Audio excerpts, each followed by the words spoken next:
The VGA currently has a survey open to everyone who works in blockchain gaming. So the survey ends when the conference ends. Okay, so please visit bit.ly/BGA-PH. Once again, that's bit.ly/BGA-PH before the weekend, okay? Next up, we have a panel discussion to talk about the importance of mobile gaming for Web3. I know a lot of you guys are interested with this topic. Now to lead a panel, may we call on Nicole Nguyen of APAC DAO.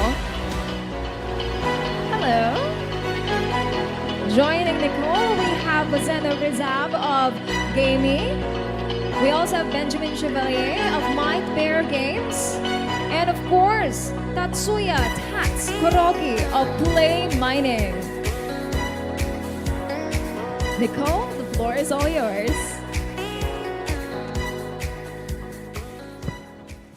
So, hi everyone. So hope everyone is doing fine and warm down there. We still have a lot of parties today and this weekend, so hope you are here with us. I think like we are on the last day actually, but it's after 3 days partying, so I think we are at our best, to give for this panel. So I have, a distinguished panel today with speakers from, I think, all across the globe. And I would like to kickstart this panel by a round introduction by maybe Bozina, and then Tats. Maybe just talk a little bit more about what you guys are doing, your background, and then we can kickstart the panel. Bozina? Hi, my name is Bojana. I'm leading in a co-founded company called GameMe. We have been building in mobile gaming space for 8 years. We have a large amount of global gaming audience playing free-to-play games on mobile, about 40 million. And the past 2 years, we started looking into using Web3 technology to build products differently. And now we have 2 new products live with 2.5 million wallets. So I can see how the company has transformed some of the thinking and strategies transformed. And we basically went from building in Web 2 into building in Web 3, as well as part of Animoca brands now. Hi, I'm Tots from Play Mining. Our company name is Digital Entertainment Asset, and we operate the platform called Play Mining, which is a GameFi platform where you can play and earn crypto. And yeah, I'm the Chief Strategy Officer and Head of Global Business for DEA, and I'm really excited to be here today. All right, so my name is Nicole. I'm from APAC DAO. So we are Asia's leading Web3 community, and we have over 1,400 plus members from 600 projects in Web3 in 10 countries in Southeast Asia. So we are doing a lot of these events and meetups, and also we're working on a decentralized launchpad to support the Web3 builders in APAC. Actually, I have met Bozina virtually, I think last year, and Tats as well, virtually before COVID. So we had a couple of these, metaverse conferences where we discussed a bit about, I think, mobile gaming as well as Web 2 and Web 3 gaming as well. So very excited to be with you in person today, just to gather your thoughts on mobile gaming. Actually, I have taken some liberty to input some questions about the generic gaming scene as well, so that we can have, I think, a better look at how this mobile gaming is working towards, Web3 mass adoption, but also want to, to collect the, to get their opinions on what are some of the latest trends or some of the tactics for gaming builders to survive in this market. So I think to kickstart this panel, the first question I think would be, I think, a tricky one. So we have covered a lot of the topics about market situation these days. And actually, GameFi has experienced some downtrends since the beginning of this year. So I think this is definitely a tough time for Web3 and especially gaming companies. I think my first question is, of course, how do you think about, I think, the blockchain gaming movement at the moment? Is it coming to a halt, or is there any hope for some growth, or how this blockchain game is going to move forward?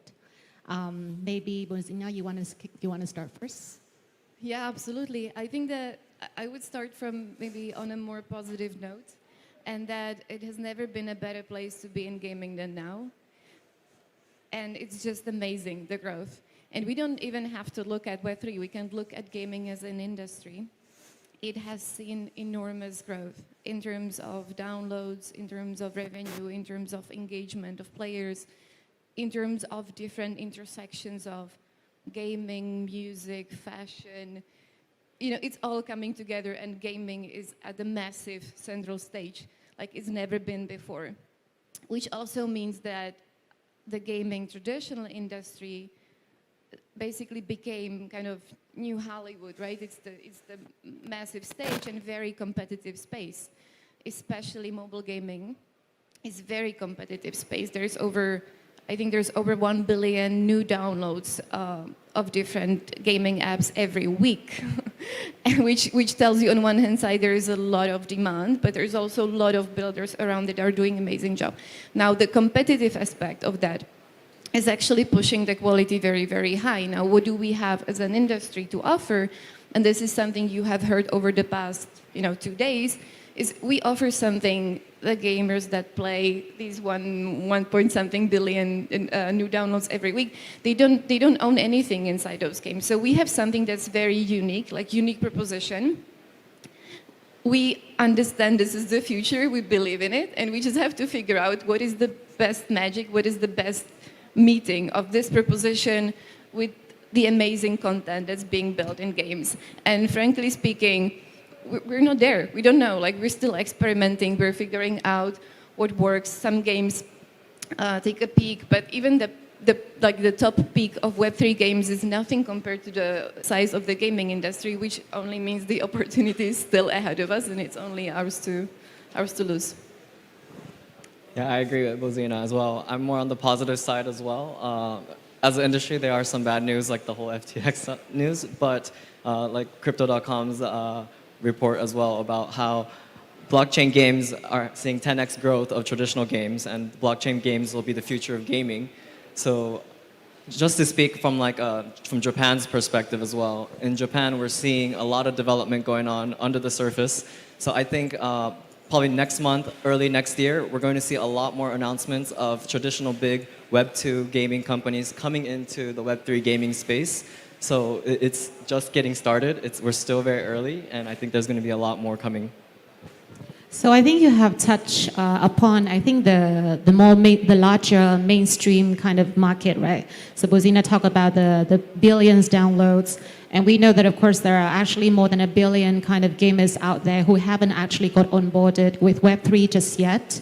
So it's not just Japan, but of course, a lot of these markets in Asia specifically, I think, are still pretty much have a lot of potentials to grow in this Web3 gaming.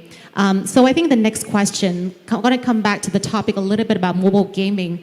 I think basically it's undeniable that mobile should be one of the way to go with games, especially with I think with some specific game genres.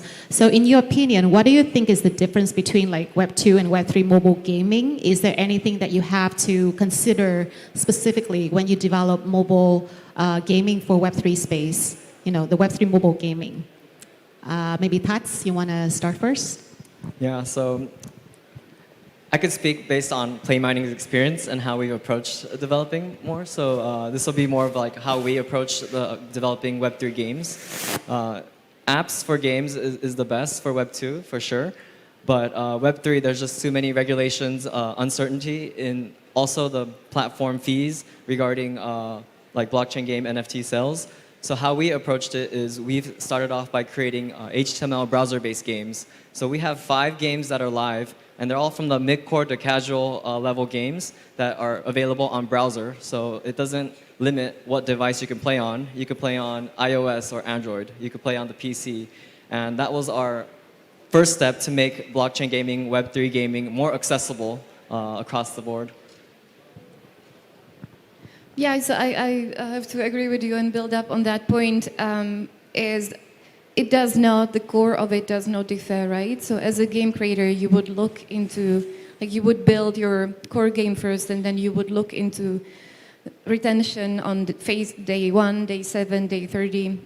and you would keep improving that, and then you would add the meta game, and you would do more and more iterations, and then you start optimizing the monetization, like where's the flow of the money. Now with Web3, this is a little bit different because we're trying to see the value distribution differently, just traditionally between the game creator and the small percentage of amount of people that purchase assets from the game creator. We're trying to see how the value can be distributed more, let's say, differently, right? And still figuring out that.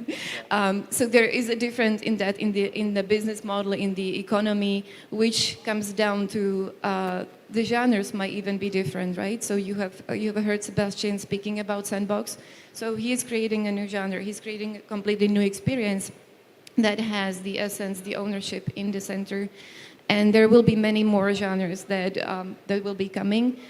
On top of it, there are those small tactical things that, like, does Apple allow us to do this or not?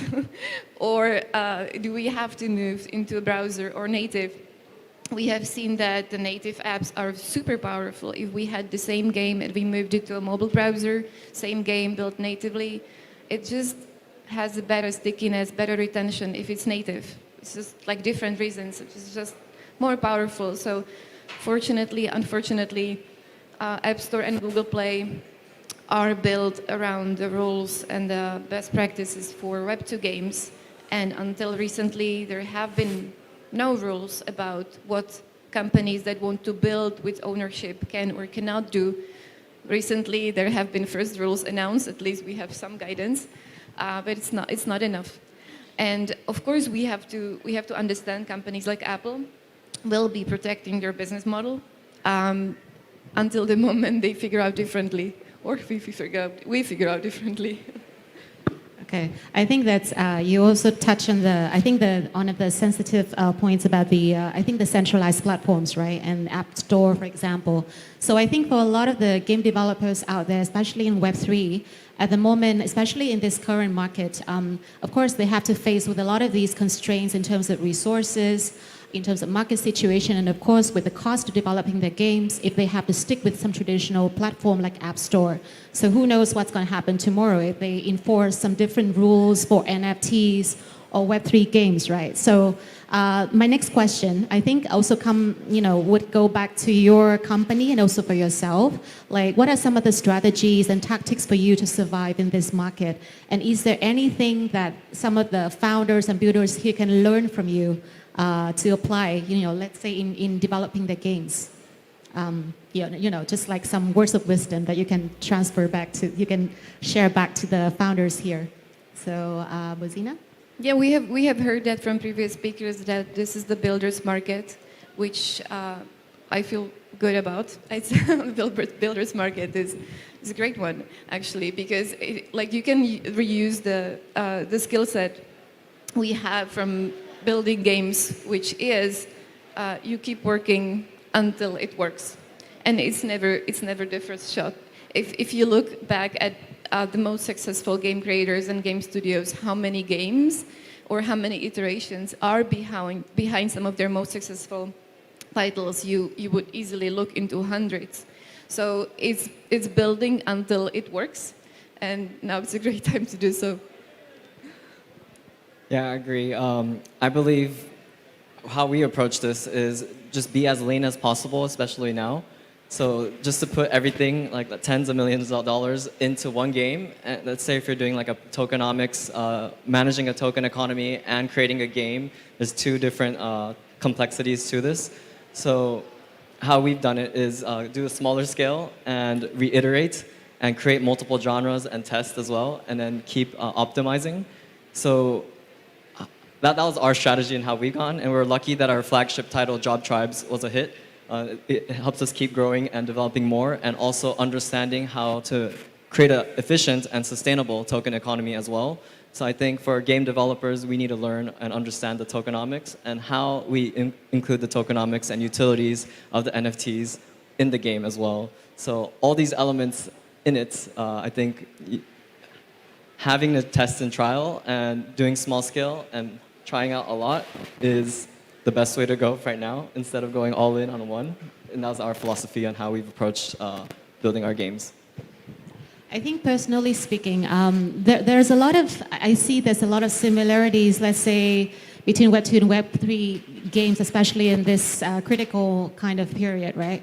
So I think Bozina talked about reiterations, and Tats, you mentioned about the utilities and how we should kind of work back or improve on the experience or the game itself for the users. Basically, these are some of the fundamentals that I think in the boom market, we would not have time to actually look back into this. And with Web3, there are so many other different tools, like with tokenomics, or also I think with the utilities and the NFTs, that we can actually bring more ownership to the gamers. And I think this has not been highlighted enough, in all of the, has been highlighted a lot in all of the panels before. Yeah, so I think I'd like to add on to that too. Of course. So from where we're at now, what we're developing is a new game next year called Soul Fusers. But this one is utilizing the Web3 elements in it, where we're democratizing the game design process. So we have our community members create the monsters with the game producers, and we vote, and whichever monster gets chosen by the community, they get inscribed in the NFT, and they'll be on the smart contract. So then they'll receive royalties every time this monster gets traded in that game. So we're thinking, okay, we can really use the blockchain and NFTs and smart contracts to get the community to come and create the game together. So the game creation process becomes part of the game now. So you can own part of the game literally. And I think that's something that we're really excited about for next year. Definitely, definitely. Is there any news you want to share with everyone about GameMe, Bozina?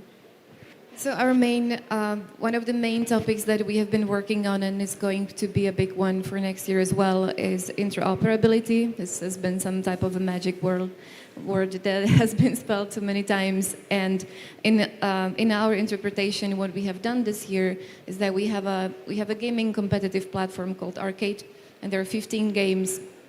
And some of the games require NFT, some of the games do not. There is a game currency on chain, and we did several different partnerships where we used NFTs as a bridge to different communities. I'll give you an example. The most recent one, we partnered with Cool Cats, and everybody who owned a token, Cool Cat or Cool Pet, based on the ownership, could wallet connect to Arcade, and based on the ownership of the NFT, they got access to extra tournament that was sponsored by Polygon. If somebody's listening from Polygon, thank you very much. So there was like a triangle of somebody who sponsored the prize pool, a community outside of our current gaming community we invited over to a game we created, and we have done this multiple times. And like what we want to do next year is to double down on this. We have done 15 different partnerships like that, and each time it was us thinking about, oh, who could be the partner, who could be the, like what could be the prize pool, what could be the game. So we want this to decentralize and give that as a tool to people to run their own tournaments with their own choice of token based on ownership of their NFTs. And we remain as game creators. So we create games and people will be able to modify and use it for their own tournaments. So this is type of a decentralization / interoperability game. And the second project we're very actively working on is our game characters, robot themed, have been launched in 2 games. We're launching a third one, and 2 more with external partners. So there will be eventually 5 games for one set of game characters, different genres, different use cases, and not all of the games are ours, which I'm super excited about because it's a hell of a learning how to make that happen, but it's very exciting. That's why we're in this. So I think we are coming, to the to wrap up the panel. But I think we have ended with some positive notes. I think on the opportunities for partnership, collaboration, and I think there's a lot of innovation in this kind of whole onboarding and rampings for users and game developers to Web3 as well. So maybe, fortunately, we might have some time to work on it while waiting for the market to get warmer. And I think that this is basically, of course, it's going to help, I think, with Web3 game developers, the indie developers, and even with the Web2, let's say, companies or clients who want to slowly get on board with Web3.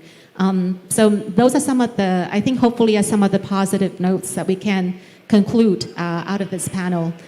So thank you very much for your time and the panelists for contributing your thoughts, and hope to discuss a little bit later on collaboration. So if you guys want to reach out to them, feel free to let us know. Yeah, thank you very much. And yeah, enjoy Web3 Festival. Thank you. Thank you. you. Keep building. All right, so thank you so much, Nicole, Bozina, and Tatsuya.